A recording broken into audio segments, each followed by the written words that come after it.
阿珍啊，你對廣西熟不熟啊？熟㗎，有多熟？熟到我可以話俾你聽，過到嚟廣西呢度係唔使講普通話嘅，講白話得啦。其實你知唔知啊？廣西呢度講白話咧，至少有10個城市，分為3個梯隊。第一梯隊梧州、玉林、北海、恩州呢4個城市咧，講白話嘅比例咧係最多嘅。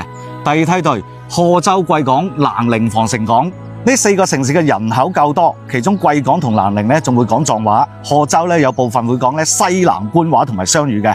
防城港少數會講京族語言，但係大部分都係講白話嘅。第3梯隊咧係崇左同埋百色呢2個城市咧，雖然講壯語嘅人口比較多，但係由於崇左嘅左江同埋百色嘅右江咧係西江嘅重要支流，所以歷史上咧有唔少我哋廣東人咧溯江而上過嚟呢2個城市呢度咧做生意，因此沿江咧都有唔少人講白話嘅。當然，剩低其他嘅4個城市都有講白話嘅，柳州都會講，整體嘅覆蓋率咧甚至乎比我哋廣東啊仲要大啊！所以過到嚟廣西完全可以白話交流㗎，其實。